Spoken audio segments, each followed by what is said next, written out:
Remarks राखिदिनु हुनको लागि चाहिँ म पूर्व मन्त्री गणेश शाहजीलाई आफ्नो विचारहरू राखिदिनु हुन अनुरोध गर्दछु।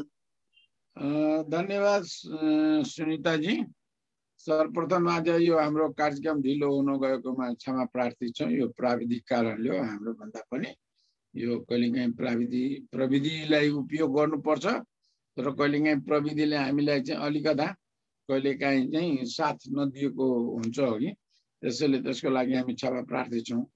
यो आज हामी यो 19औं श्रृङ्खलामा पुगेको छौँ र मलाई लाग्छ हामी 22औं श्रृङ्खलासम्म 24औं पुग्दाखेरि चाहिँ हामी त्यतिखेर चाहिँ हामी चितवनको चाहिँ यो अघि नै सुनिताजीले भन्नुभयो एग्री टेकको एक्जिबिसनमा हुन्छौँ र तबसम्म यो 2-3वटा यो अन्तिम श्रृङ्खलामा हामीले खास गरेर सर्वप्रथम यो जतिजना यो अनलाइन हेर्दै हुनुहुन्छ या नहेर्नेहरूलाई पनि म एउटा के अनुरोध गर्न चाहन्छु कि भने अहिलेको कृषकलाई उद्यमी भनौँ कृषक उद्यमको विकास गर्ने हो भने कृषकलाई चाहिँ यो ब्याङ्कसँगको पहुँच, त्यो पनि पहुँच भनेको के हुन्छ भने यो सरल र सुलभ रूपमा हो भने मान्छे आउँछ। तर धेरै झन्झटिलो हो भने मान्छेले चाहिँ बरु साउजी कहाँ जाउँ कसै कहाँ जाउँ भनेर बाटो गर्छ। र अहिले ब्याङ्कसँग पनि प्रशस्त के भन्छ भने डिपोजिट छ जस्तो लाग्छ र अहिले नेपाल सरकारले पनि यो कृषिमा लगानी गर्नको लागि चाहिँ प्रोत्साहित गरिराख्नु बेलामा हामी पनि यो समुदाय भनौँ या हामी यसमा जोडेर अलि यसको लागि चाहिँ अलि कन्ड्युसिभ एटमोस्फियर या अलिकता सहज वातावरण बनाउनको लागि चाहिँ हाम्रो प्रयासमा चाहिँ अहिले 19औं श्रृङ्खलासम्म जो जोड्नु भएको छ उहाँहरूप्रति सबैले चाहिँ आभार र धन्यवाद व्यक्त गर्न चाहन्छु। र आज खुसी लागेको छ कि हिजो सुनिताजीले हिजो मलाई भन्नुभएको थियो कि यो मुक्तिनाथ विकास ब्याङ्क जसले कि खास गरेर यो हाम्रो साना किसानहरूसँग साना लगानीहरूसँग कृषिमा धेरै जोड, त्यसैले उहाँको अनुभव उहाँले देखेको अलिकता भन्छ नि इन्साइट भन्छौँ हामी कहिलेकाहीँ। इन्साइट के हुन्छ नि, काम गर्दाखेरि तपाईँ आएको मान्छेले के कस्ता प्रश्नहरू सोध्छन् किसानहरूले, र हामी यो चितवन मेलामा पनि त्यो आधारमा चाहिँ किसानहरूलाई चाहिँ तपाईँले यस्तो प्रश्नको यो हामीले यो फ्रिक्वेन्टली आस्क क्वेसन भन्छौँ कि समय समय मान्छेले हुन्छ नि अहिले फोन गर्यो भने सोध्छ कि अब राजनीतिमा के हुन्छ, अब अरू क्षेत्रमा के हुन्छ हो कि। त्यसैले अहिले के छ भने यो कृषिमा अहिले देशव्यापी चाहिँ सबै क्षेत्रको मान्छेको चाहिँ अहिले चासो बढेको देख्छु मैले के। त्यो एउटा मैले नदेख्ने किसिमले जहाँ गए पनि सबैले चाहिँ अब चाहे त्यो कौशी खेतीको कुरो होस्, चाहे ठुला फार्मको कुरो होस् या यो लाइभ स्टक पोल्ट्री विभिन्न उद्योगहरू छ कृषिसँग, त्यसमा चाहिँ जस्तै खास गरेर डेयरीको लास्ट टाइम हामी गरेका थियौँ हो कि। त्यसैले अहिले हाम्रो के हो भने कृषकलाई चाहिँ साउजी कहाँ हो भने कि ब्याङ्क कहाँ आउनुहोस्, ब्याङ्कमा तपाईँलाई स्वागत छ, ब्याङ्कमा तपाईँलाई अब ठुलो मान्छेलाई रेड कार्पेट होइन कि अब साना किसानहरूलाई पनि ब्याङ्क कहाँ आउनुहोस्, तपाईँले चाहिँ हामीसँग लाज मान्नु पर्दैन, हामी तपाईँसँग कुरा गर्नको लागि संवाद गर्नको लागि तपाईँका भएका समस्याहरू समाधान गर्नको लागि र ब्याङ्क र किसानको बिचको एउटा चाहिँ पार्टनरसिप चाहिँ हामी विकसित गर्नको लागि चाहिँ हामी तयार छौँ। त्यसको लागि हामी यो अहिलेसम्म गरिरहेको श्रृङ्खलाबाट हाम्रो के अनुभव पायो भने कि फार्मर्सलाई पनि यो अलिकता वित्तीय साक्षरताको धेरै ठुलो आवश्यकता रहेछ क्या। Why to go to the bank पनि त बुझ्नु पर्यो वित्तीय साक्षरताको माध्यमबाट। दोस्रो के रहेछ आजको अब धेरै कुरोमा चाहिँ हाम्रो ट्रान्जेक्सनहरू चाहिँ डिजिटली हुन थाल्यो, त्यसैले अलिकता डिजिटल लिटरेसी पनि फार्मर्सलाई चाहिएको। त्यसैले हामीले आगामी दिनमा ब्याङ्कहरूसँग पनि हाम्रो के अनुरोध छ भने हुनसक्छ तपाईँहरूको कुनै प्रोग्राममा या कर्पोरेट सोसल रिस्पोन्सिबिलिटीमा अलिकता फार्मर्सहरूलाई कसरी हामी चाहिँ वित्तीय साक्षरता पनि गर्ने, अलिकता डिजिटल यो लिटरेसी नै, किन वित्तीय साक्षरताले लोन रिपेमेन्टको कुरोहरू होला, नभए चाहिँ लोन लियो भैँसी किन्नलाई, भैँसी नकिने छोरीको बिहे गर्यो अनि कर्जा लाग्यो भनेर त्यो हुने भनेर हुँदैन। त्यसैले यो वित्तीय साक्षरताको र डिजिटल लिटरेसी चाहिँ दुइटैलाई हामीले चाहिँ कसरी इन्कर्पोरेट गर्ने बारेमा चाहिँ हामी चाहिँ अलिकता गृह कार्य पनि गरिरहेछौँ। यो बिचमा हाम्रो यो टिमले चाहिँ जसरी भनौँ न हामीले एनबीआई को पहिले पूर्व सञ्जीव सुब्बाजीलाई पनि भेटघाट गऱ्यौँ, राष्ट्र ब्याङ्कसँग, ब्याङ्कर्स एसोसिएसनहरूसँगको हाम्रो यो सबै यसले चाहिँ हामीले एउटा अभियानकै रूपमा कमसेकम ब्याङ्कको सबै व्यक्तिहरूलाई चाहिँ हामी चाहिँ किसानसँग र ब्याङ्कको बिचमा चाहिँ ब्रिजिङ सेतु पुलको काम गर्नमा चाहिँ लागिरहेछौँ। र तपाईँ हाम्रो साझेदारले चाहिँ भोलि नेपाललाई जुन संविधानमै भनेको छ कि नेपाललाई चाहिँ खाद्य सार्वभौम देश बनाउने, त्यसैले खाद्य सार्वभौमिकताको कुरातिर एक कदमले चाहिँ अगाडि बढ्नेछ। हिजो मात्र कि अस्ति 2 दिन अगाडि चीनले भर्खर चाहिँ अब आफ्नो चाहिँ एक्सट्रिम पोभर्टी भनौँ न त्यो पोभर्टीबाट चीनलाई त यत्रो वर्ष लाग्यो कि चाइनाको कम्युनिस्ट पार्टी बनाएको बेलामा नेपालमा कोभिड पछि मान्छेको जुन गरिबी रेखा मुनि गएको छ। हालाकि आज चाहिँ एउटा खबर के आयो भने कि नेपाललाई चाहिँ अब एलडीसीबाट चाहिँ अब 5 वर्षपछि चाहिँ अब के भन्छ के मध्य आय के भनेको कन्ट्रीमा चाहिँ हामी लानेछौँ। तर के छ भने हामी अझै पनि फार्मर्सलाई फुडको सिचुएसन, फुडको भनौँ न स्टोरेज, यिनीहरूको समस्या चाहिँ धेरै छ। यो त्यसैले हाम्रो संवादले चाहिँ production, post harvesting, distribution, marketing यो सबैतिर चाहिँ एकअर्कासँग लिङ्केज गरेर चाहिँ अगाडि बढ्छु। यति भनेर पुनः म हाम्रो विनयजीलाई चाहिँ हार्दिक स्वागत गर्न चाहन्छु र यो कार्यक्रम अगाडि बढाउन अनुरोध गर्न चाहन्छु। धन्यवाद, नमस्कार। सुनिताजी। धन्यवाद गणेश सर। सबभन्दा मुख्य कुरा आजको 2टा कुरा मैले लिएँ गणेश सरसँग। एउटा फ्रिक्वेन्टली आस्क्ड क्वेसनहरूको बारेमा चाहिँ एन्सर लिनु पर्यो, एन्सर तयारी हुनु पर्यो। हाम्रोमा पनि धेरैवटा फ्रिक्वेन्टली आस्क्ड क्वेसनहरू आइरहेको हुन्छ, एउटै क्वेसनहरू रिपिटेडली कति कुराहरू आइराखेको हुन्छ। अहिले हाम्रो लाइभमा पहिले निकैजनाले क्वेसन सर्नुभयो र आजकल अलिकति होइन मेरो जवाब आएन, पर्सनली टोकेर जवाब आएन भन्ने कुराहरू पनि भइरहेको हुन्छ। सो आजको हामीले मन्त्रीजीबाट क्यारी अन भनेको अब चाहिँ हामीले ठ्याक्क अब कुनै बैंकसँग कुरा भइसकेपछि उहाँको बाट चाहिँ कतिवटा कुराहरू हामीले अगाडि लानुपर्ने हो। जस्तै मैले मुक्तिनाथ विकास बैंकको वेबसाइट गर्दा पनि उहाँहरूले पनि त्यो फ्रिक्वेन्टली आस्क्ड क्वेसनहरू तयार पारिराख्नु भएको छ, त्यसको एन्सर सहित हामी यो गर्नेछौँ। अब ढिलो नगरिकन मैले विनय सरलाई यो फ्लोर दिएँ। विनय सर, मुक्तिनाथ विकास बैंकले चाहिँ के गरिराखेको छ, कस्तो छ, किसानले कसरी सुविधा पाउँछ, कसरी आउन सक्छ, के हुन सक्छ, यो बाहेक मुक्तिनाथ विकास बैंकसँग हामी कसरी टाइअप हुन सक्छौँ एज अ किसान, एज अ कृषि उद्यमी वा अरू केही के छ एङ्गलहरू, यी कुराहरू प्रस्ताव पारिदिनु हुन हार्दिक अनुरोध गर्दछु। हजुर हस्, धन्यवाद सुन्दाजी। गणेश सर धन्यवाद। तपाईँको जुन अगाडिको इन्ट्रोडक्सन पार्टमा तपाईँले जे कुराहरू भन्नुभयो त्यो कुरा निकै महत्त्वपूर्ण रहेको छ।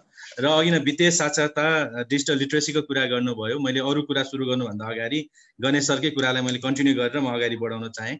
सो गणेश सरले चाहिँ डिजिटल लिट्रेसी, वित्तीय साक्षरता भन्ने कुराहरू गर्दै हुनुहुन्थ्यो।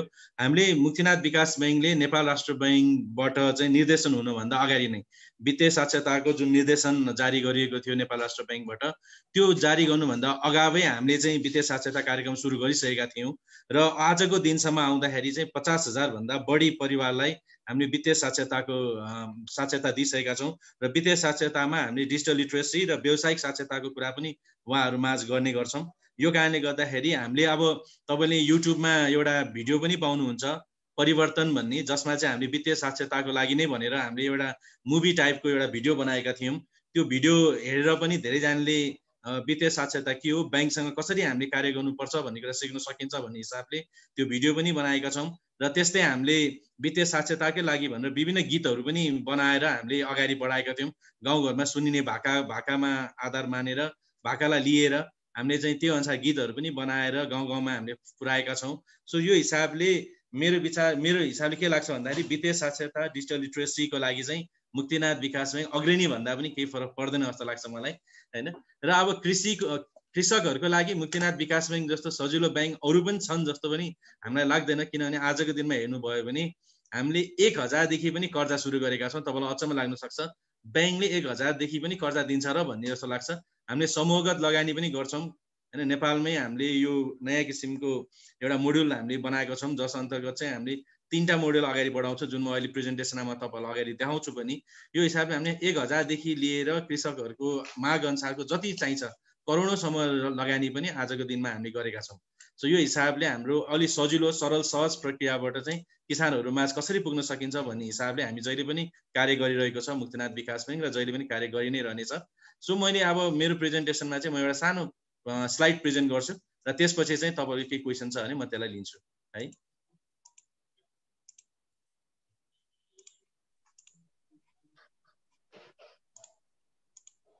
देखिरहनु भएको छ है मेरो स्लाइड? हजुर देखिरहेछ हजुर देखिरहेछ है। सो अब मुक्तिनाथ विकास बैंकमा कृषि कर्जा कसरी लिन सकिन्छ के छ त भन्ने विषयमै हामीले अगाडि यो सबै स्लाइडलाई नै अगाडि बढाएका छौँ। म चाहिँ अघि नै उहाँले सुन्दाजीले भनिसक्नु भयो, मेरो नाम विनय रत्न साके। म चाहिँ कृषि सहकारी तथा मूल्य श्रृङ्खला ब्याङ्किङ विभागको चाहिँ म प्रबन्धकको रूपमा कार्यरत छु। यो चाहिँ हाम्रो नितान्त कृषकहरूको लागि नै बनाएको विभाग हो हैन। त्यही कारणले गर्दा तपाईहरुसँग हामी एकदम राम्रोसँग क्लोज इन्टरेक्सन चाहिँ गर्न सक्छौँ। अब सुरु गर्नुभन्दा अगाडि मैले मुक्तिनाथ विकास बैंकको परिचयबाटै सुरु गर्नुपर्ने छ, किनभने कस्तो बैंक हो भन्ने कुरा तपाईलाई थाहा नभइकन हामीले कसरी अगाडि बढ्ने भन्ने कुरा पनि थाहा हुँदैन। त्यही कारण मुक्तिनाथ विकास बैंक 2063 साल पौष 19 गते स्थापना भएको बैंक हो। सुरुमा यो 3 जिल्ले विकास बैंक थियो, कास्की, तनहु र हाम्रो स्याङ्जा। 3टा जिल्लाबाट चाहिँ हामीले सुरु गरेको बैंक हो। द्वन्द्वकालमा जब अलिकति गाह्रो थियो त्यस्तो अवस्थामा पनि हामीले स्याङ्जा जिल्लामा चाहिँ वित्तीय पहुँच पुर्याउनु पर्छ भन्ने हिसाबले स्याङ्जा, कास्की र तनहु जिल्लालाई लिएर हामीले यो विकास बैंक स्थापना गरेको थियो र 2068 सालमा यो 10 जिल्ले विकास बैंक बन्यो र 2072 सालमा चाहिँ हामीले राष्ट्रिय स्तरको विकास बैंकमा परिणत भएको बैंक हो मुक्तिनाथ विकास बैंक भनेको चाहिँ। र हाम्रो मूल नारा नै के रहेको छ भन्दाखेरि जनता बैंकमा होइन, बैंक जनतामा जानु पर्दछ भन्ने मूल नारा रहेको छ। तपाईको यो नाराबाटै बुझ्नुहुन्छ हामी जनताहरू बैंकमा आउन हिचकिचाउँछन्। जसको बैंकिङ पहुँच छ, जसले बैंकमा मान्छे चिन्छन् उहाँहरू चाहिँ सजिलै आउनुहुन्छ। जसको बैंकमा पहुँच छैन उहाँहरू चाहिँ बैंकमा आउन डराउनुहुन्छ, किनभने अलिकति राम्रो चिल्लो चाप्लो टाइल हैन, सफा सुगरी मान्छेहरू सबै देखिसकेपछि चाहिँ अलिकति निम्न आय भएका व्यक्तिहरू चाहिँ बैंकभित्र छिर्न डराउँछन्। त्यो कारणले त्यसलाई हामीले चिरेर जानुपर्छ भन्ने हिसाबले बैंक चाहिँ जनतामा जानुपर्छ, बरु हामी उहाँहरूको घर घरमै जाउँ, उहाँहरूको व्यवसाय जहाँ छ त्यही जाउँ भन्ने हिसाबले चाहिँ मूल नारा नै हाम्रो जनता बैंकमा होइन बैंक जनतामा जानु पर्दछ भन्ने हाम्रो मूल नारा रहेको छ। अहिले हाल हाम्रो मुख्य कार्यालय चाहिँ काठमाडौँ प्लाजा कमलादीमा रहेको छ र हाम्रो शाखा सञ्जाल हेर्नुहुन्छ भने आजको दिनमा 7वटा प्रदेशमा 150 भन्दा बढी शाखाहरू छन्, जसमध्ये केही शाखाहरू चाहिँ निर्माणाधीन अवस्थामा पनि रहेको छ है। यो हिसाबले हाम्रो शाखाहरू पनि छन् भने 7 प्रदेशमा तपाईले हाम्रो सेवा लिन सक्नुहुन्छ। र हाम्रो अलिकति विशेष कुरा के छ भन्दाखेरि हाम्रो 2065 साल वैशाख 1 गते लघुवित्त विभाग हामीले खडा गरेका थियौं। त्यो के को लागि भन्दाखेरि न्यून आय भएका व्यक्तिहरू जो गरिबीको रेखा मुनि छन्, जसको बैंक वित्तीय संस्थामा सहज पहुँच हुँदैन, त्यस्ता व्यक्तिलाई चाहिँ हामीले सेवा दिनुपर्छ, उहाँहरूको घर दैलोमै गएर सेवा दिनुपर्छ भन्ने हिसाबले 2065 सालमा लघुवित्त विभाग चाहिँ हामीले सञ्चालनमा ल्याएका थियौं। र नेपालको बैंकिङ इतिहासमै पहिलो पटक नै होला हामी 3 खम्बे अर्थनीति अनुरूप चाहिँ कार्यरत छौं। एउटा आधुनिक बैंकिङ, अर्को ग्रामीण बैंकिङ र अर्को लघु बैंकिङ। यो 3टा बैंकिङलाई सँगसँगै लाने सायद नेपालकै हामी पहिलो बैंक र अग्रणी बैंक चाहिँ हौं है। र अहिलेको हाम्रो लेटेस्ट स्थिति हेर्ने हो भने 2077 असारसम्ममा चाहिँ नेपाल अधिराज्यभर 3500 भन्दा बढी रेमिटेन्स केन्द्रहरू, 2200 एटीएम बुथहरू र 7,50,000 भन्दा धेरै ग्राहकलाई सरल ढंगबाट खुशी बनाई हामीले सेवा दिइरहेका छौं। र हामी यही कारणले गर्दाखेरि होला राष्ट्रिय र अन्तर्राष्ट्रिय पुरस्कारहरूबाट हामी वर्षेनी सम्मानित पनि भइरहेका छौं। र नेपालकै हाम्रो हेर्ने हो भने नेपालकै सबैभन्दा कम निष्क्रिय कर्जा भएको बैंकमा हामी पर्न सफल भएका छौं। सो यो हाम्रो मुक्तिनाथ विकास बैंकको छोटो परिचय हो। र यसमा पनि हाम्रो भिजन, मिसन र लक्ष्य, परिदृश्य, अभियान र लक्ष्य के रहेको छ भन्दाखेरि हाम्रो भिजन नै बैंक वित्तीय सेवाको माध्यमद्वारा देशमा नागरिकको सामाजिक र आर्थिक स्तर उकास्ने हो भने चाहिँ हामी सबै ठाउँमा पुग्छौं यो हिसाबले। र हाम्रो अभियान भनेको वित्तीय सेवाको आवश्यकता भएका लक्षित वर्गहरूको जीवन स्तरमा सकारात्मक सुधार गर्न विविध वित्तीय सेवाहरू प्रदान गर्ने दिगो र अग्रणी वित्तीय संस्थाको रूपमा स्थापित हुने हाम्रो लक्ष्य रहेको छ र अभियान रहेको छ। र लक्ष्यको कुरा गर्नुहुन्छ भने ग्रामीण भेगलाई प्राथमिकता दिँदै जनतामा निष्क्रिय रूपमा छरिएर रहेको वित्तीय स्रोतलाई बचत मार्फत परिचालन गरी उत्पादनशील क्षेत्रमा लगानी गर्ने, रोजगारी सृजना गर्ने, बैंकका सेवाग्राही र शेयरधनीहरूको हितको संरक्षण गर्दै नेपाली समाज सुहाउँदो गुणस्तरीय र भरपर्दो बैंकिङ सेवाहरू प्रदान गर्ने चाहिँ हाम्रो लक्ष्य रहेको छ। भनेपछि हामी यही 3टा परिदृश्य अभियान लक्ष्यको अनुरूप नै कार्य गरिरहेका छौँ र यही अनुसार हामी अगाडि बढिरहेका छौँ। र आजको दिनसम्म हेर्नुहुन्छ भने हाम्रो जम्मा कर्जा लगभग 66 अर्ब पुगिसकेको छ, जसमध्ये हाम्रो 30% साना तथा लघु उद्यम कर्जा छ, जुन चाहिँ हाम्रो जम्मा कर्जाको करिब 30% भनेको करिब 20 अर्ब रुपियाँ चाहिँ साना तथा लघु उद्यम कर्जा हाम्रो रहेको छ, जसमध्ये पनि कृषि कर्जा नै भनेर दिएको चाहिँ हाम्रो लगभग 10% छ, जुन भनेको चाहिँ 6.5 अर्ब 7 अर्ब जति चाहिँ हाम्रो कृषि कर्जा रहेको छ। यो हिसाबले पनि तपाईँले हेर्न सक्नुहुन्छ हामीले जम्मा कर्जामा कति धेरै चाहिँ हाम्रो साना तथा लघु उद्यम कर्जा छ भन्ने कुरा तपाईँले बुझ्नुहुन्छ। जुन अरू ब्याङ्कहरू यसैमा सकस भइरहेको बेलामा मुक्तिनाथ विकास ब्याङ्कको हाम्रो पहिले 30% चाहिँ लगभग कर्जा चाहिँ छ है, साना तथा लघु उद्यम कर्जाहरू। र हामीले चाहिँ अब कृषकहरूको लागि नै भनेर विशेष एउटा छुट्टै भर्टिकल अथवा विभाग खडा गरेका छौँ, जसको नाम रहेको छ कृषि सहकारी तथा मूल्य श्रृङ्खला ब्याङ्किङ भनेर। यस अन्तर्गत हामीले कृषिसँग रिलेटेड जति पनि हाम्रो सङ्घ संस्था व्यक्तिहरू हुनुहुन्छ उहाँहरूलाई एकै ठाउँमा ल्याएर हामीले सबैलाई एउटै सर्कलमा राखेर एउटै चेनमा राखेर चाहिँ कसरी मूल्य श्रृङ्खलामा राखेर कसरी हामीले चाहिँ ब्याङ्किङ गर्न सक्छौँ भन्ने हिसाबले चाहिँ यो विभाग खडा गरेका हौँ। यो विभागबाट चाहिँ हामीले कृषक, व्यापारी, उपभोक्ता, सहजकर्ता सम्पूर्णलाई एकै ठाउँमा राखेर चाहिँ ब्याङ्किङ गर्ने चाहिँ उद्देश्य रहेको छ। सो यो हिसाबले छुट्टै एउटा विभाग पनि छ भन्ने कुरा तपाईँहरूलाई हामीले भन्न चाहन्छौँ र यही विभागको प्रबन्धकको रूपमा चाहिँ म अहिले कार्यरत छु। अब कृषि कर्जा कसरी लिने भन्दा पनि कृषि कर्जा के हो भन्ने कुरा बुझ्नु चाहिँ सबैभन्दा जरुरी देखिन्छ, किनभने अरू कर्जा जस्तै अरू कर्जा भन्दा कृषि कर्जा अलिकति फरक के मात्रामा पनि छ भन्दाखेरि हामी यहाँ विशेषतः नष्ट भएर जाने वस्तुहरूमा लगानी गर्छौँ। जस्तै अब बिउ किन्नलाई लगानी गर्छौँ, मल किन्नलाई लगानी गर्छौँ, बाली नालीकोलाई लगानी गर्छौँ, पशुपन्छी पाल्न लगानी गर्छौँ, जुन भनेको हामी नष्ट भएर जान्छ। समयमा हामीले त्यसलाई प्रयोग गरेनौँ भने त्यो नष्ट भएर जान्छ। बिउ पनि किनेर लिएर आएर समयमा हामीले माटोमा राखेनौँ भने त्यो बिउको काम लाग्दैन हैन। फरक किसिमको चाहिँ यो कृषिमा चाहिँ फरक किसिमका हामी कर्जाको एनालाइसिस विश्लेषणहरू गर्ने गर्छौँ र यसमा कृषिको कुरामा हेर्ने हो भने उत्पादन कति हुन्छ भन्ने कुरा लगभग तय हुन्छ। किन भन्दाखेरि जति हामीले चाहिँ इनपुट गरेको छौँ, जति बाली नाली लगाएका छौँ, जति बिउ छरेका छौँ, जति पशुपन्छी पालेका छौँ त्यही अनुसार उत्पादन हुने हो। यसमा चाहिँ एकदमै धेरै हुन्छ भनेर पनि हामी भन्न सक्दैनौँ, कम हुन्छ भनेर पनि खासै धेरै हामी भन्न सक्दैनौँ। जति हामीले लगानी गर्यौँ त्यही अनुसार उत्पादन कति हुने लगभग हामीलाई थाहा हुन्छ हैन। र अर्को कर्जाको उपयोग केमा हुने यो पनि लगभग थाहा हुन्छ हामीलाई, किनभने त्यहाँनिर एउटा एक रोपनी जग्गामा कति बिउ रोप्ने, कति मल राख्नुपर्छ, अथवा एउटा हजारवटा कुखुरा अट्ने खोरमा कति कुखुरा राख्ने भन्ने कुरा हामीलाई पहिल्यै थाहा हुन्छ र एउटा कुखुराले एभरेजमा कति खान्छ त्यो पनि लगभग थाहा हुन्छ। भनेपछि कर्जा उपयोग केमा हुने भन्ने पनि लगभग थाहा हुने किसिमको कर्जा हो यो चाहिँ कृषि कर्जा। र यो कृषिबाट जुन उत्पादन हुन्छ त्यसलाई धेरै समय भण्डारण पनि गर्न सकिँदैन, त्यसलाई पालेर राख्नु पनि सकिँदैन, किनभने भण्डारण गर्दा कुहिएर जाने, बिग्रेर जाने सम्भावना धेरै हुन्छ भने धेरै समय पालेर राख्दा मरेर जाने सम्भावना हुन्छ। भनेपछि यो हिसाबले कृषिमा लगानी गर्दाखेरि चाहिँ हामीले पेरिसेबल नेचर भन्छौँ, जुन चाहिँ नष्ट भएर जाने किसिमको वस्तुहरूमा चाहिँ बढी हाम्रो प्राथमिकता हुने भएको कारणले गर्दाखेरि यसलाई चाहिँ फरक नै विभाग चाहिन्छ भनेर मुक्तिनाथ विकास ब्याङ्कले चाहिँ कृषिको लागि भनेर कृषि सहकारी तथा मूल्य श्रृङ्खला विभागको चाहिँ स्थापना गरेको हो। तर अब कृषि कर्जामा अर्को हामीलाई एकदमै च्यालेन्ज भनेको चाहिँ विभिन्न रोग र मौसमको छ। किनभने हामी यहाँनिर मौसम अलिकति बिग्रियो हैन, धेरै पानी पर्यो भने नि हाम्रो बाली नाली नष्ट हुन्छ, हावाहुरी बढी लाग्यो बाली नाली नष्ट हुन्छ, कुनै रोगहरू लाग्यो हाम्रो पशुपन्छीहरू मर्छन्, बाली नाली मर्छन्। सो यो डर चाहिँ हामीलाई जहिले पनि भइरहन्छ। र बजार भाव कति हुने, उत्पादन त गर्यो, बजार भाव कति हुने हामीलाई निश्चित नै हुँदैन। त्यो कारणले गर्दाखेरि चाहिँ कृषि कर्जामा धेरै ब्याङ्कहरू जान त्यति रुचाउँदैन। तर हामीले चाहिँ होइन, यो कर्जा चाहिँ हाम्रो लागि देशकै एउटा अर्थतन्त्रमा एकदमै सहयोग पुग्ने खालको क्षेत्र हो। यो कृषि भनेको हाम्रो जिडिपीमा ठुलो कन्ट्रिब्युसन दिएको सेक्टर हो।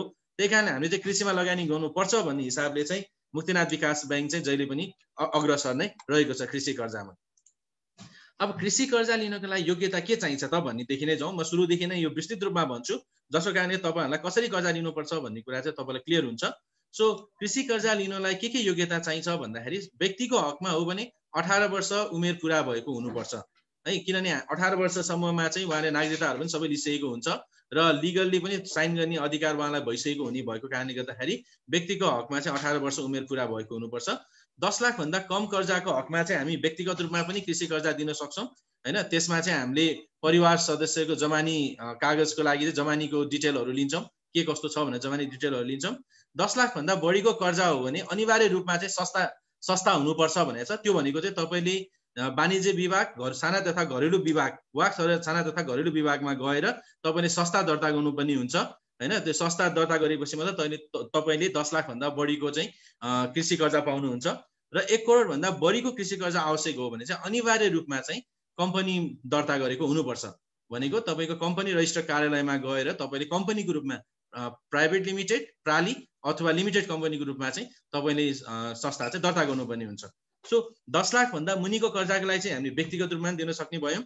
10 लाखदेखि 1 करोडसम्मको कर्जालाई चाहिँ हामी साना तथा घरेलु उद्योगमा दर्ता भएको अथवा वाणिज्य विभागमा दर्ता भएको संस्थालाई हामी दिन सक्ने भयौँ। प्यानहरू लिएको संस्थालाई दिन सक्ने भयौँ।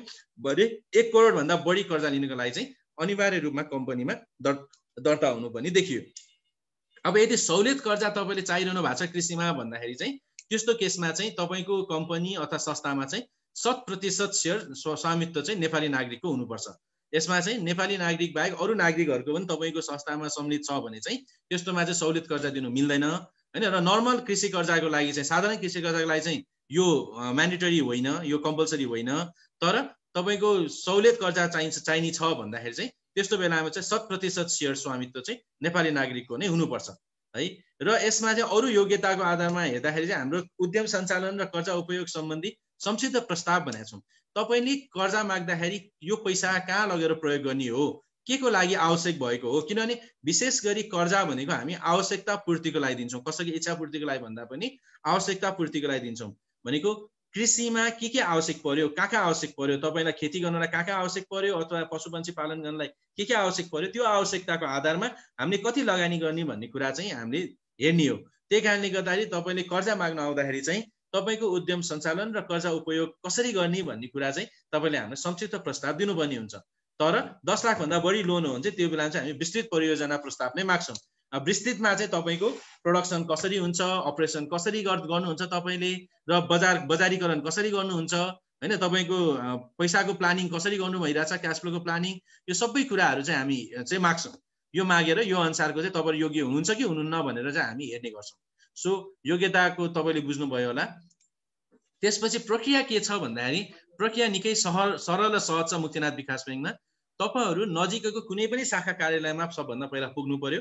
150 वटा शाखा कार्यालय छ जुन तपाईले मुक्तिनाथ विकास बैंकको वेबसाइटमा हेर्नुभयो भने सबै विवरणहरू पाउनुहुन्छ। त्यसमा ब्रान्च शाखा प्रबन्धकको मोबाइल नम्बर सहितको विवरण तपाईले पाउनुहुन्छ।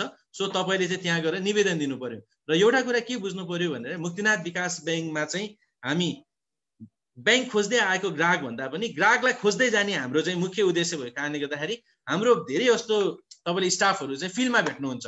हाम्रो जुन साना तथा लघु वित्त विभाग जुन मैले भने बैंकिङ विभाग जुन भने त्यो विभागको धेरै साथीहरूको दिनचर्यामा चाहिँ म्याक्सिमम टाइम चाहिँ उहाँहरू फिल्डमा हुन्छ। फिल्डमा के गर्दै हुनुहुन्छ भन्दाखेरि उहाँ चाहिँ कसलाई आवश्यक छ त, कसलाई कर्जा दिन सकिन्छ भनेर उहाँहरू खोज्दै हिँड्नुहुन्छ। त्यही कारणले गर्दा हामी चाहिँ खोजेर ल्याउँछौँ कस्टमरहरू र थोरै मात्रामा चाहिँ हामीलाई खोज्दै पनि आउँछन् कस्टमरहरू। सो यो हिसाबले चाहिँ जो खोजेर ल्याए तापनि अथवा खोज्दै आए तापनि सबभन्दा पहिलो स्टेप भनेको चाहिँ सबभन्दा पहिला कर्जाको निवेदन दिनु पर्यो शाखामा आएर। र शाखामा निवेदन दिँदाखेरि तपाईले आवश्यक कागजातहरू बुझाउनु पर्ने हुन्छ।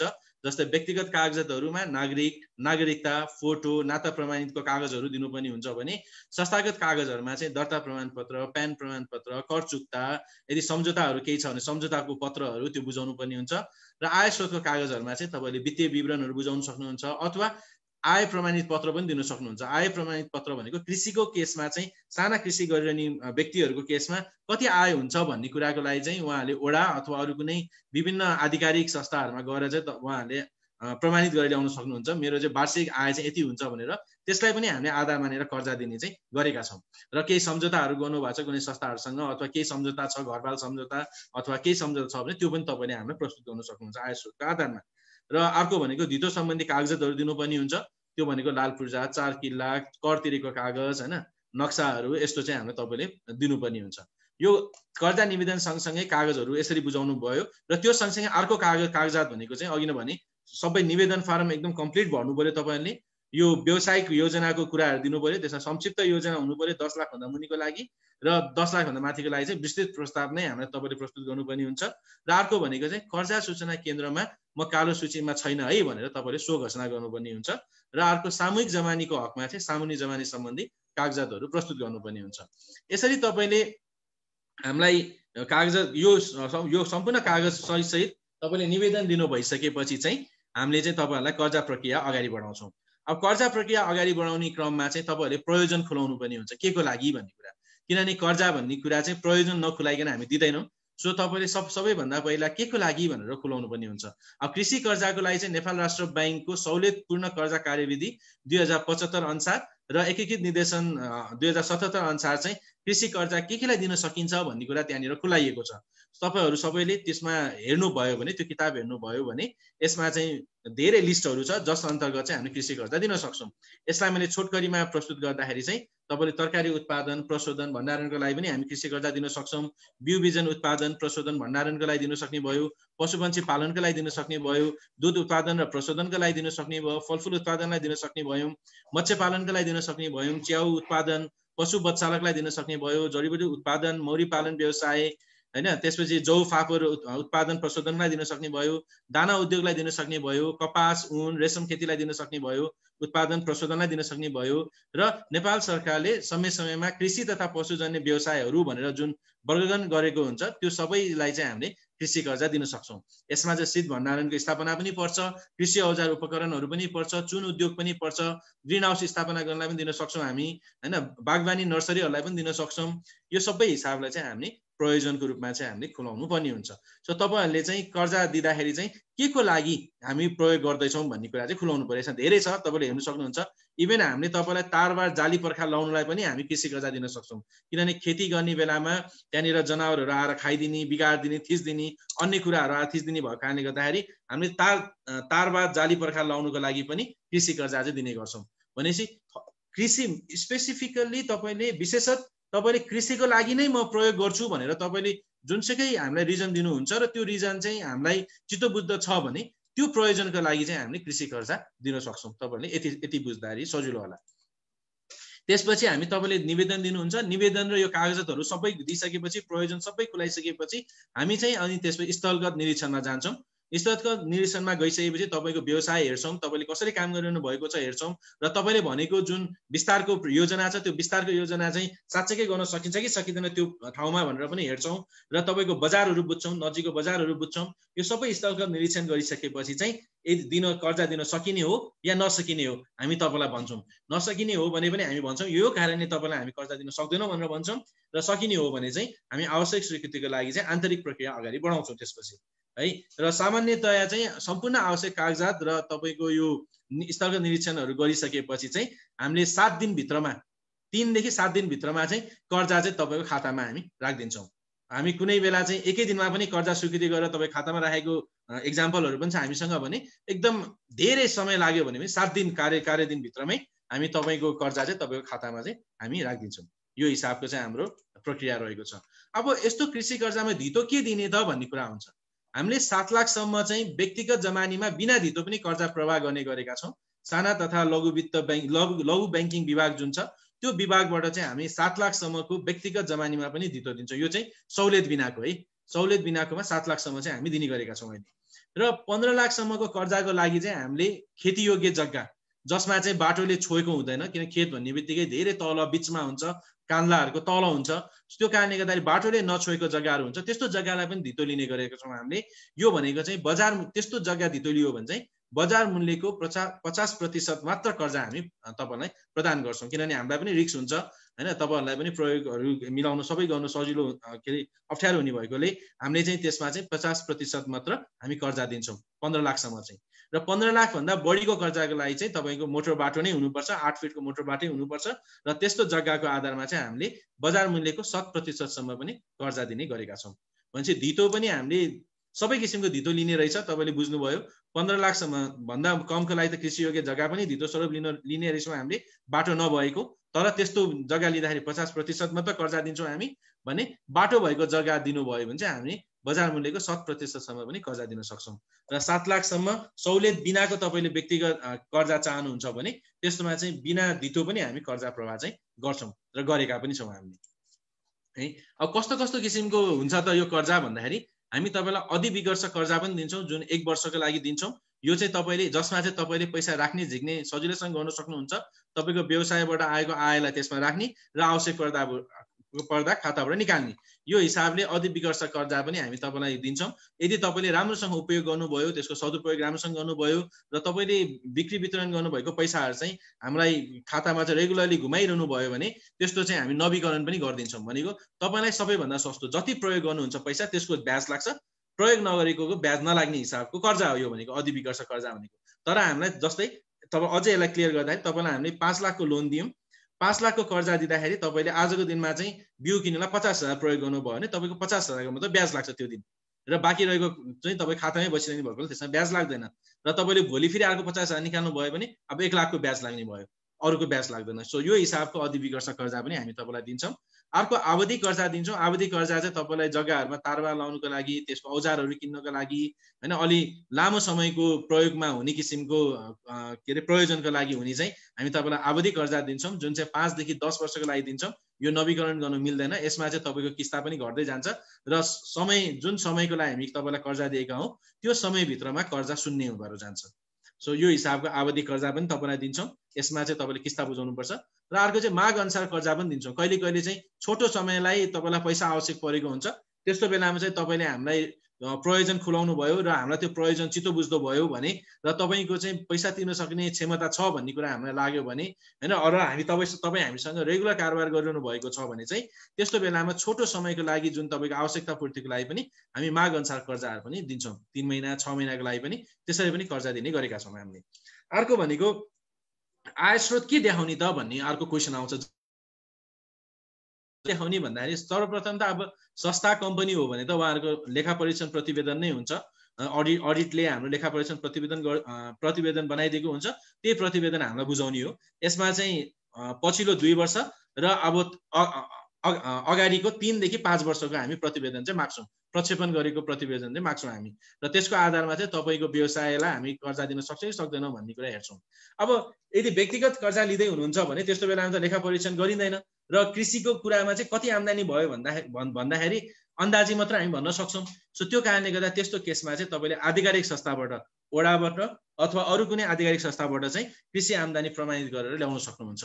वार्षिक यति आम्दानी गर्छ, यति उत्पादन गर्छ भनेर तपाईँले प्रमाणित गरेर ल्याइदिनु भयो भने त्यसको आधारमा पनि हामीले तपाईँलाई चाहिँ यो कृषि कर्जा चाहिँ दिने गरेका छौँ, व्यक्तिगत कर्जाको हकमा चाहिँ है। र तपाईँले कुनै भाडा सम्झौता गर्नुभएको छ अथवा तपाईँले बिक्री सम्झौता कुनै गर्नुभएको छ भने त्यो सम्झौताको आधारमा पनि हामीले त्यसलाई आय स्रोत मानि कर्जा दिने चाहिँ गरेका छौँ है। सो आय स्रोत विभिन्न किसिमको हुन्छ। तपाईँले हामीले ब्याङ्कसँग आएर कुरा गर्नुभयो भने केलाई हामीले आय स्रोत मान्छौँ त, कुनलाई हामीले आधिकारिक आय स्रोतको रूपमा चाहिँ हामी दिने गरेका छौँ भन्ने कुरा अझै विस्तृत रूपमा हामी तपाईँलाई भन्न सक्छौँ। यसमा चाहिँ तपाईँहरूले निर्धक्क भयो मेरो यो आय छ, यो स्रोत छ भन्नुभयो भने त्यसलाई कसरी प्रमाणित गर्न सकिन्छ भन्ने विषयमा समेत हामी सरसल्लाहहरू चाहिँ दिने गरेका छौँ। सो आय स्रोत के हो भन्ने कुरा पनि तपाईँहरू धेरै आत्तिनु पर्दैन। तपाईँले जे कमाइरहनु भएको छ, जसरी कमाइरहनु भएको छ त्यो कुरा तपाईँले खुलाइदिनु भयो भने त्यसलाई सहज रूपमा प्रमाणित गरेर कसरी यसलाई चाहिँ आधिकारिक आय स्रोत मान्ने भन्ने विषयमा समेत तपाईँलाई सरसल्लाह दिई कर्जाको प्रक्रिया चाहिँ हामी अगाडि बढाउनेछौँ। अब कुन प्रक्रियाबाट तिर्ने त भन्ने कुरा आउँछ। मैले अघि नै भने अधिविकर्ष कर्जा भयो भने चाहिँ तपाईँले मासिक अथवा त्रैमासिक ब्याज भुक्तानी गर्ने र सामा चाहिँ समय समाप्तपछि मात्र तिर्ने, यो तपाईँलाई सबैभन्दा सजिलो किसिमको कर्जा हुन्छ। यो चाहिँ हामीले तपाईँलाई घुमिरहने वर्किङ क्यापिटल भन्छौँ हामी, वर्किङ क्यापिटल चालु पुँजीको लागि चाहिँ हामी दिने कर्जा चाहिँ अधिविकर्ष कर्जा हो है। र आवधि कर्जा चाहिँ हामी मासिक वा त्रैमासिक किस्ता भुक्तानी लिन्छौँ। यसमा चाहिँ सामा र ब्याज सँगसँगै लिन्छौँ हामी, र त्यो समय समाप्तिपछि चाहिँ कर्जा आफै शून्य भएर जान्छ यो यसमा चाहिँ। त्यही कारण हामीले आवधि कर्जामा चाहिँ मासिक वा त्रैमासिक रूपमा चाहिँ भुक्तानी लिने गरेका छौँ। र माग अनुसारको कर्जामा चाहिँ किस्ता मासिक वा के अरे ब्याज चाहिँ मासिक वा त्रैमासिक लिन्छौँ र सामा चाहिँ समय समाप्तपछि मात्र हामी लिन्छौँ। भनेपछि यो हिसाबले 3 किसिमका हामी कर्जाको तिर्ने प्रक्रियाहरू हुन्छ र अन्य विभिन्न भुक्तानी प्रक्रिया पनि हुन्छन्।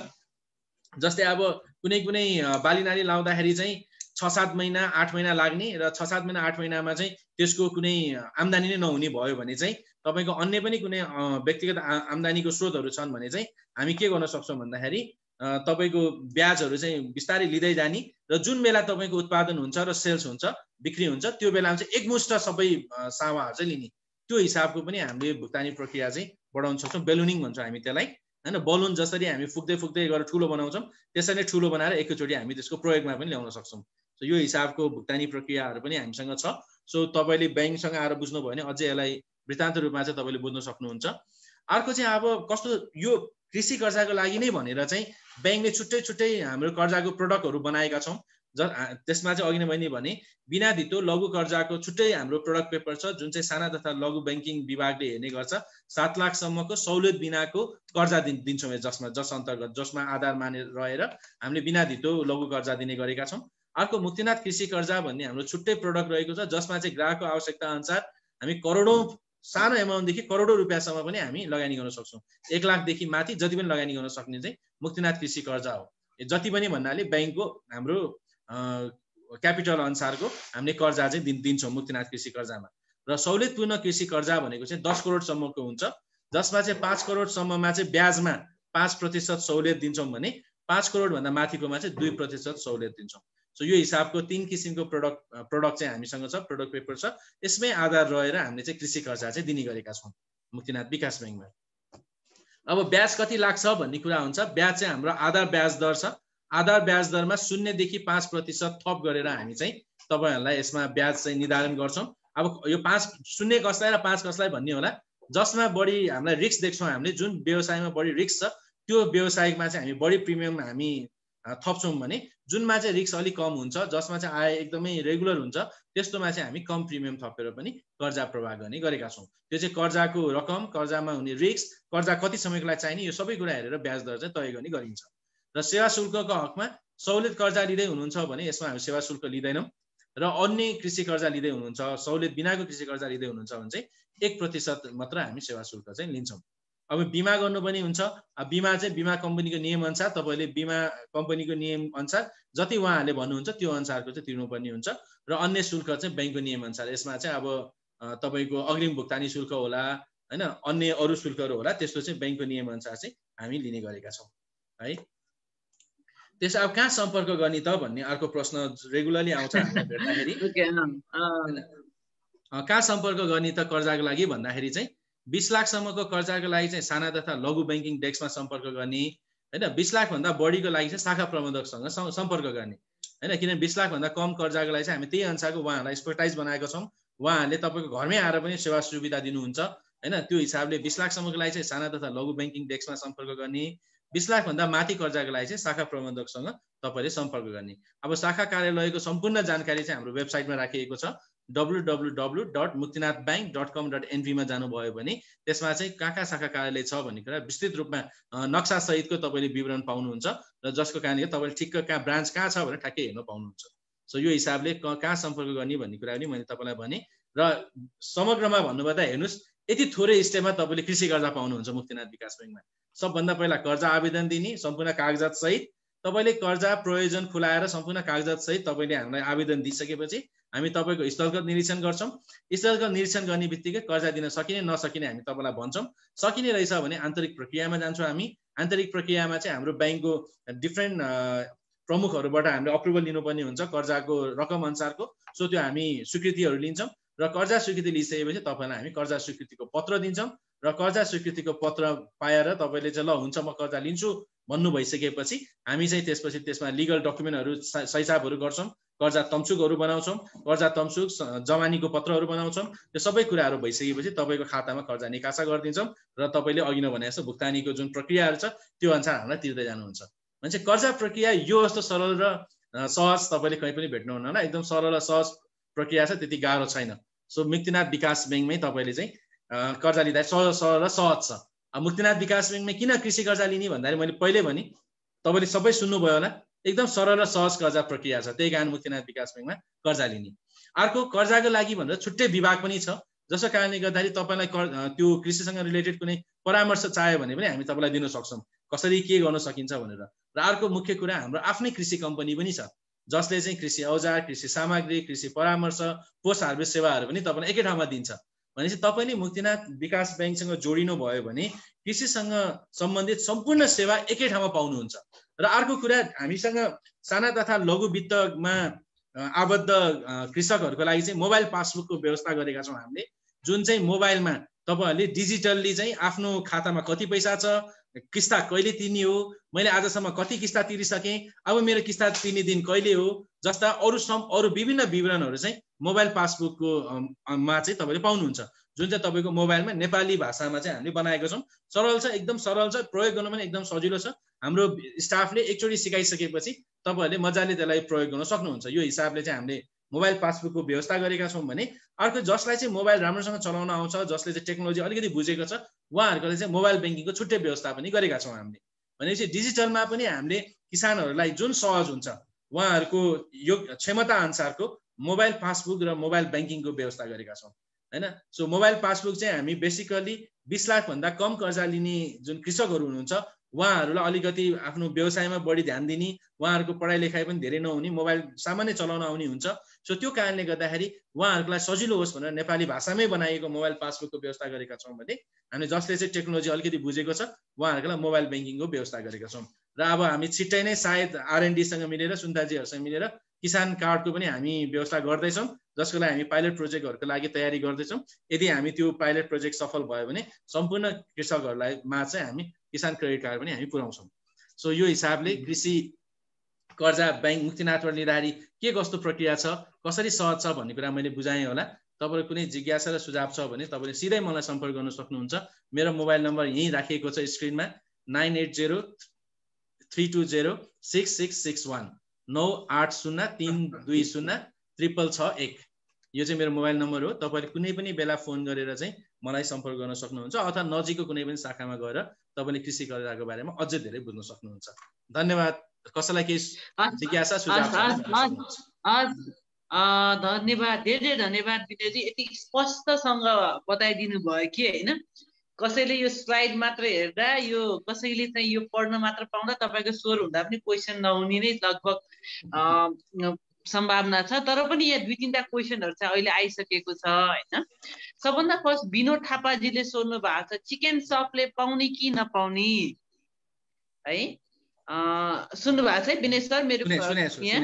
हजुर। अनि भोला खतेवडाजीले लेख्नु भएको छ, गुठीको जग्गा धितो लिन मिल्छ कि मिल्दैन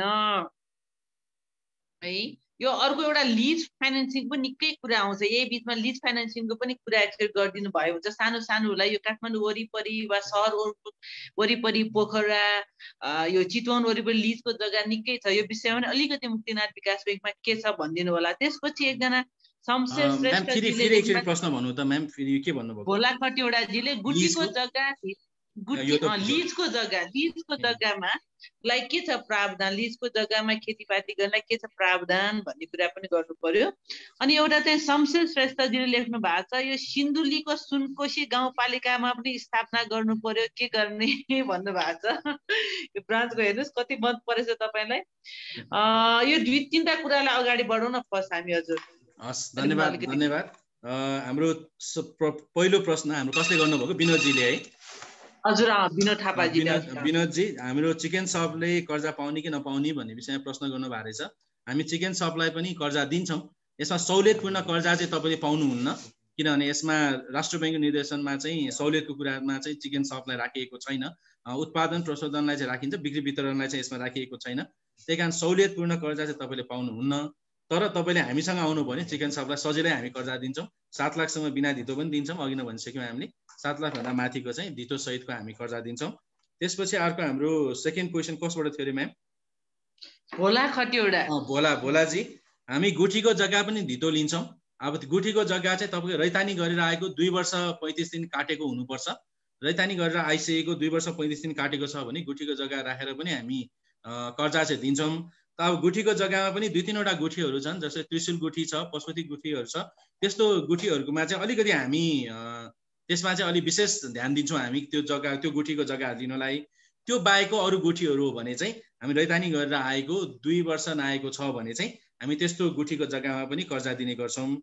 त्यसपछि अर्को लिजको जग्गामा कर्जा दिने कि नदिने भन्ने कुरामा चाहिँ अब लिज कति वर्षलाई लिएको हो, कुन व्यवसायिकलाई लिएको हो, तपाईँको आम्दानीको स्रोत कस्तो छ, तपाईँको रेगुलर आम्दानी के छ, त्यसको आधारमा चाहिँ हामी लिजको आधारमा दिने कि नदिने भन्ने छ। किनभने प्रयोजनाको आधारमा पनि कर्जा दिन पाइने हाम्रो प्रावधान छ, मुक्तिनाथ विकास ब्याङ्कको इन्टरनल प्रोभिजन छ, प्रयोजनाको आधारमा दिन पाइने भन्ने कुरा। यसमा लिज तपाईँले लिनुभएको छ भने अब यसमा अलिकति कम्प्लिकेसन चाहिँ के हुन्छ भन्दाखेरि यदि तपाईँले थर्ड पार्टीसँग लिज लिनुभएको छ भने चाहिँ त्यो समय सकिसकेपछि त्यो जग्गा तपाईँले फिर्ता दिनुपर्ने हुन्छ। जसको कारणले गर्दाखेरि बिचमा यदि कर्जा तिर्नु भएन भने ब्याङ्कलाई चाहिँ कर्जा उठाउने अन्य स्रोतहरू हुँदैन हैन। यो हिसाबले चाहिँ बैंक अलिकति चाहिँ त्यसमा स्ट्रिक्ट चाहिँ हुन्छ हैन, तर दिँदै नदिने भन्ने चाहिँ हुँदैन। यसमा चाहिँ तपाईको व्यवसायको कुरा, तपाईको पुरानो पास्ट हिस्ट्री, तपाईले रेगुलर तिर्न सक्नुहुन्छ कि हुन्न, तपाईको आय स्रोतहरू केबाट छ हैन, यो सबै कुरा हेरेर चाहिँ लिजको जग्गामा जाने कि नजाने भन्ने कुरा चाहिँ डिसिसन गर्छौं। तर हामी सजिलै सहज रूपमै लिजमा जान्छौं भनेर चाहिँ भन्न सक्दैनौँ, किनभने यसमा अलिकति कम्प्लिकेसन चाहिँ छ। मैले तपाईलाई भने किनभने कर्जा भुक्तानी समयमा भएन भने केबाट उठाउने त पैसा भन्दाखेरि चाहिँ हामीसँग त्यसको लागि चाहिँ आधार नहुन सक्छ लिजको जग्गामा। त्यही कारणले नदिने होइन, दिन चाहिँ दिन्छौँ, तर हामीले अरू विभिन्न एनालाइसिस गरेर दिन्छौँ भन्ने कुरा चाहिँ तपाईले बुझ्नु पर्यो है। अर्को सिन्धुलीको सुनकोसीमा स्थापना गर्नु पर्यो भन्नुभएको छ। हामी अहिले शाखा विस्तारकै क्रममा छौँ, बिस्तारै हामी सबै ठाउँमा आउँछौँ। अहिले सिन्धुलीको हाम्रो कमलामाईमा हाम्रो शाखा रहेको छ, कमलामाईमा शाखा छ, कमलामाई शाखाबाट तपाईँले अहिले सेवा लिन सक्नुहुन्छ। र हामी त्यही अनुसार हामी अहिले के अरे मन्थलीमा पनि शाखा खोल्दैछौँ, हामी शाखा खोलिसकेका छौँ मन्थलीमा, 5 खालमा हामी शाखा खोलेका छौँ। सो तपाईँहरूले त्यहाँ सबै ठाउँमा गएर चाहिँ सेवा लिन सक्नुहुन्छ अहिलेको लागि चाहिँ। र पछि चाहिँ हामी निकट भविष्यमा तपाईँको सजेसन अनुसार सुनकोसीलाई पनि हाम्रो एउटा प्राथमिकतामा राखेर शाखा खोल्नुको लागि हामी चाहिँ प्रस्ताव चाहिँ गर्नेछौँ। हस्, धन्यवाद। हस् सर, तपाईँको नम्बर एकचोटि भनिदिनु पर्ला, यहाँ 2-3टा नम्बर आछ, तपाईँको एकचोटि नम्बर फेरि भनिदिनु हुन्छ। मेरो अफिसियल नम्बर चाहिँ 980-230 अनि 666 3टा 6 र 1 है। हजुर ए ओके, हजुर हजुर। यहाँ एकजना केदार अर्यालजीले यो भएन भन्छ भनेर लेख्नु भएको छ। अहिले यहाँ प्रोग्रामै हुनुभएको भएर सम्भवतः नउठेको होला। हाम्रो धेरैजना प्रोएक्टिभ पनि भइदिनुहुन्छ। तपाईँहरू सबैलाई चाहिँ धेरै धेरै धन्यवाद, जसले यहाँ कमेन्ट गर्नुभयो, सुन्नुभयो। त्यसपछि अब यो हप्ता हेरेर धेरैजना मलाई थाहा छ कृषि व्यवसायीहरू चाहिँ पछि हेर्नुहुन्छ, भ्याउनु भएपछि हेर्नुहुन्छ, रेकर्डेड प्रोग्रामहरू निकै जान्छ। यो हेरेर मेसेजहरू आउँदा चाहिँ हामी विनय सरले अघि नै भन्नुभयो, हामी किसान क्रेडिट कार्डको लागि मुक्तिनाथ विकास बैंकले पनि कन्सेप्ट नोट एक्सेप्ट गर्नु भएको छ। उहाँहरूको किसान कार्ड लिएर चाहिँ हामी छिट्टै नै विभिन्न जिल्लामा, तपाईँहरूले कुनै पनि पालिकामा हामीलाई अनुरोध गर्नुभयो र त्यो पालिकामा सहज भयो भने हामी आउँदैछौँ। अहिलेको लागि हामीले सर्टेन केही ठाउँहरू रोजेका छौँ। हामी त्यो बेला पनि उहाँहरूसँग कुरा गर्नेछौँ। तपाईँ क्वेसनहरू इन बिचमा केही भयो भनेदेखि हामीलाई हाम्रो अफिसमा कन्ट्याक्ट गर्न सक्नुहुन्छ। विनयजी, मलाई 2टा कुरा चाहिँ अझ एउटा सोध्न मन लागेको कुरा चाहिँ यो तपाईँले एकदम स्पष्टसँग भनिसक्नु हुँदा पनि एउटा के कुरा अहिले आइराखेको छ भनेदेखि यो हाई लेभलका मान्छेहरूले भन्नुहुँदा, कुरा गर्नुहुँदा एकदम राम्रो गर्नुहुन्छ। त्यहाँ जब बैंकको ब्रान्चमा जान्छौँ, यो कोटा सक्यो, यस्तो त छैन, हामीलाई अलरेडी फुल भइसक्यो भनेर निकै जवाब आउँछ भनेर धेरैजनाले भन्नुहुन्छ होइन। अहिले अब लगभग हामीसँग 40-50-60 जनाले पनि यहाँ हेरिराख्नु भएको छ, उहाँहरूको मनमा पनि त्यही लागेको छ। के छ विनयजी, मुक्तिनाथ विकास बैंकले पनि यस्तै गर्छ के छ हजुर, अलिकति यो भनिदिनु। हजुर, यो कोटाको कुरा चाहिँ तपाईँले सहुलियतको कुरामा गर्नुभयो होला हैन। अब नेपाल राष्ट्र बैंकले चाहिँ मिनिमम यति गर्नुपर्छ भनेर चाहिँ उहाँहरूले कोटा तोकिदिनु भएको हो, तर म्याक्सिमम कति गर्न पाउने भन्ने कुरा त उहाँले तोक्नु भएको छैन। सो मिनिममको कुरामा हामी जाँदैनौँ। हामीले अहिले नै तपाईँले भन्नुहुन्छ नि 1 वर्षको जुन हाम्रो मिनिमम क्राइटेरिया थियो, टार्गेट थियो, त्यो हामीले आज 3 महिनामै पुरा गरिसकेका छौँ। अहिले त हामी त्योभन्दा बढी कर्जा दिइरहेका छौँ। सो कृषि कर्जामा हामी कहिले पनि कोटा सक्यो भन्दैनौँ। हामी अझै त्यही भएर त हामीले श्रावण 1 गतेदेखि नै हामीले यो एकदम विशेष रूपमा जानुपर्छ भनेर कृषि सहकारी तथा यो मूल्य श्रृङ्खला विभाग भनेर छुट्टै स्थापना गरेर त्यसलाई फोकस गरेर गएको रिजन पनि त्यही हो। त्यही कारणले कोटा भन्ने हुँदैन, तपाईँको प्रयोजन हुनु पर्यो, आवश्यकता हुनु पर्यो। प्रयोजन र आवश्यकता तपाईँको क्लियर छ, तपाईँले लिन चाहनुहुन्छ भने मुक्तिनाथ विकास बैंकमा कुनै पनि बेला आउनुहोस्, यहाँ कोटा सक्यो भन्ने जवाब चाहिँ तपाईँले पाउनुहुन्छ है। कोटा सक्यो भनेर कसैले भन्नुभयो भने विनय सरलाई सम्झिनु भए पनि हुन्छ। र मलाई आज यति पब्लिकली भन्नुभएको छ, मलाई पनि कसैले भन्नुभयो भने म पनि त्यो कुरालाई चाहिँ विनय सरसम्म पुर्याउने छ, त्यसको सोल्युसन निकाल्ने छु। अब अर्को लास्टमा एउटा क्वेसन जहिले पनि आउने भनेको क्वेसन चाहिँ के पनि एउटा छ भनेदेखि केही समय फाइल रोकिन्छ। तपाईँले हुन त 1 दिनमै पनि फाइल पास गरेर सकाएको छु भनेर अघि भन्नुभयो, तर निकै चाहिँ बैंकहरूमा चाहिँ अहिले प्रब्लमै के आइराखेको छ भने 1 महिना, 1.5 महिना, 2 महिना लगाइदिने, त्यसपछि हुँदैन भन्ने खाले चाहिँ आउने। त्यसले चाहिँ किसानहरूलाई एकदम गाह्रो भइराखेको छ। अनि त्यस पनि किसानहरू एसेस नभइराखेको होइन, बल्ल बल्ल बैंक छिरेको हुन्छ, त्यो समस्या आएको छ भन्ने छ। यहाँ चाहिँ मुक्तिनाथ विकास बैंकमा चाहिँ के हुन्छ हजुर? यसमा अलिकति लास्टमा भनिदिनुहोस् न फेरि यहाँ। यो चाहिँ अब तपाईँले भनेको समस्या साँच्चै पनि आउँछ कतिवटा ब्याङ्कहरूमा, किन भन्दाखेरि कृषिसँग अलि नजिकबाट नहेरेको ब्याङ्कहरू जसले चाहिँ अरू व्यवसायहरूमा चाहिँ लगानी सहजै गर्न सकिने तर कृषि भन्ने बित्तिकै पछाडि हट्ने त्यस्ता ब्याङ्कहरू पनि छन्। किन भन्दा कृषि अघि नै भने अलि रिस्की छ। कृषि चाहिँ कृषि कर्जा रिस्की किन छ भन्दाखेरि यसमा हामीले उत्पादन त गऱ्यौँ तर कतिमा बेच्ने भन्ने कुरा निश्चित हुँदैन। एउटा कुरा सबभन्दा गाह्रो कुरा त्यो। अर्को कुरा लगानी चाहिँ गऱ्यौँ तर लगानी गर्दाखेरि उत्पादन हुन्छ नै भनेर पनि निश्चित रूपमा भन्न सक्दैनौँ। किनभने कहिले मौसम खराब भइदिन्छ, कहिले चाहिँ कुनै रोगहरू आइदिन्छ। त्यो कारणले गर्दाखेरि चाहिँ ब्याङ्कहरू डराउँछन् होइन। त्यही कारणले यस्तो बेलामा चाहिँ ब्याङ्कहरूले चाहिँ अलिकति बिस्तारै धेरै नै कुराहरू केलाउने कोट्याउने र किसानहरूलाई चाहिँ दिक्कै बनाउने चाहिँ गरेको देखिन्छ। तर मुक्तिनाथ विकास ब्याङ्कमा चाहिँ मैले अघि नै भने हामी ब्याङ्क नै ग्रामीण क्षेत्रबाट स्थापना भएर आएको ब्याङ्क हो। हाम्रो लागि त मुख्य भनेकै कृषकहरूले सहयोग गर्नु भएर आज ब्याङ्क यहाँसम्म पुगेका छौँ। हामी साना तथा लघु ब्याङ्किङ जुन छ त्यो ब्याङ्किङबाटै सहयोग भएर अहिले हामी नेपालकै नम्बर 1 विकास ब्याङ्कको रूपमा चाहिँ स्थापना भएका हौँ। सो हामीले हाम्रो बेस बिर्सिँदैनौँ कहिले पनि। हामीलाई उठाउने नै उहाँहरू हो भनेपछि उहाँहरूको समस्या सुनेर उहाँलाई कसरी सल्टाउने भन्ने कुरा नै हाम्रो मुख्य प्राथमिकता रहन्छ। त्यही कारण हाम्रो कृषिको लागि नै भनेर अघि नै भने हामी कृषि कम्पनी पनि ब्याङ्कले लगानी गरेर सर्टेन पैसा लगानी गरेर कृषि कम्पनी पनि हामी सुरु गरेका छौँ। किनभने कृषिमा धेरै समस्याहरू आउँछ। अब फाइल किन रोकिन्छ भन्दाखेरि 2-3वटा रिजन हुनसक्छ फाइल रोकिने चाहिँ। एउटा भनेको चाहिँ उहाँहरूको जुन परियोजनाको प्रस्ताव हुन्छ त्यो क्लियर नहुँदाखेरि पनि कहिले कहिले फाइल रोकिन्छ। किनभने पैसा माग्नु चाहिँ हुन्छ तर किन चाहियो भनेर प्रश्न गर्दाखेरि चाहिँ उहाँहरूले त्यो प्रश्नको सही जवाब दिन सक्नुहुन्न र जब उहाँहरूले प्रश्नको सही जवाब दिन सक्नुहुन्न अनि फाइल रोकिन्छ। किनभने त्यो प्रयोजन नखुलाइकन त हामी कुनै पनि कर्जा दिन सक्दैनौँ। सो सबभन्दा पहिला प्रयोजन चाहिँ क्लियर हुनु पर्यो, के को लागि चाहिने। जस्तै कतिजनाले के भन्छ म बाख्रा पाल्छु भन्छ र बाख्रा त पाल्ने ठिक छ, कतिवटा बाख्रा पाल्ने होइन र बाख्रा पाल्दाखेरि तपाईँलाई के खर्च लाग्छ त्यो सबै कुरा भन्नुपर्ने हुन्छ कि। किन बाख्रा मात्र पाल्छु भनेर त भएन होइन। त्यो उहाँले व्यवसाय बुझेको छ कि छैन हामी बुझ्नको लागि पनि उहाँसँग प्रयोजन माग्ने कुरा हुन्छ। अर्को भनेको चाहिँ आय स्रोतको प्रमाणितको कागज ल्याउनुहोस् भनेर भन्छौँ, उहाँ कागजहरू ल्याउनु ढिला गर्नुहुन्छ, त्यो कारण पनि फाइल रोकिन्छ होइन। र अघि नभन्नुभयो तपाईँले महिना दिन अड्काउने भने त्यो चाहिँ हुँदैन। किनभने स्थलगत निरीक्षणमा गइसकेपछि नै हामी भन्छौँ कर्जा दिन सकिने वा नसकिने। किन स्थलगत निरीक्षणमा गइसकेपछि चाहिँ उहाँको व्यवसाय हामी हेर्छौँ, व्यवसाय बुझ्छौँ, उहाँको धितोहरू पनि निरीक्षण गर्छौँ, उहाँको व्यवसाय निरीक्षण गर्छौँ। त्यो सबै गरिसकेपछि टेन्टेटिभ रूपमा यसलाई कर्जा दिन सकिन्छ भन्ने कुरा निचोड त त्यहीँबाट पनि देखिन्छ। त्यही कारणले गर्दा हामी छिटो नै दिन सकिने या नसकिने चाहिँ भन्छौँ। बरु दिन सकिने भन्दाखेरि चाहिँ कागजी कुराहरू मामजा मिलाउँदाखेरि चाहिँ 3-4 दिन तलमाथि हुन सक्ला होइन। किनभने सबै कागजहरू मिलाउनु पर्यो, उहाँहरूको सबै फाइलहरू रेडी गर्नु पर्दाखेरि 3-4 दिन तलमाथि हुन सक्ला। तर हामी नदिने हकमा चाहिँ महिनौ दिन लगाएर चाहिँ डिसिजन चाहिँ गर्दैनौँ। यति कुरा चाहिँ हामी क्लियर गर्नुपर्छ। हस् विनयजी, मैले लास्ट क्वेसन लिएँ यो होइन। अरू क्वेसनहरू आइरहेछ तर आज हामी लिँदैनौँ। हामी हुन त सुरुमा अलिकति ढिला सुरु भयो टेक्निकल प्रब्लम गर्दा, त्यसकारण अहिले नै म धेरैजना जसले लाइभ सुनिराख्नु भएको छ उहाँहरूसँग माफी माग्छु। आजको लागि लास्ट क्वेसन लिन्छु।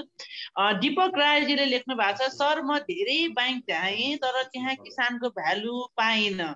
आफन्त रहेछ, चिन्जान हुनेको काम सजिलै हुन्छ रहेछ, हामी किसानले केही थाहा हुन्छ यो दुनियाँ डकुमेन्ट कसरी बनाउँछ। आज प्रपोजल लेख्नेदेखि सबै उहाँले इङ्ग्लिस नेपाली लेख्नु भएर अलिकति भन्छ।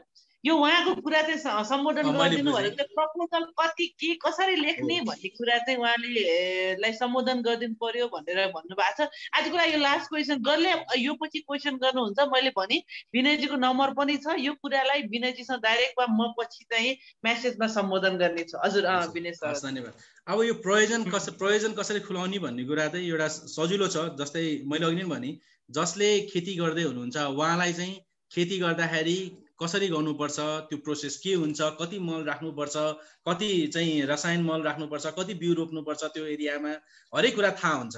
हामीले प्रयोजन माग्ने भनेको त्यो खुलाएर दिनुहोस् भन्ने हो कि।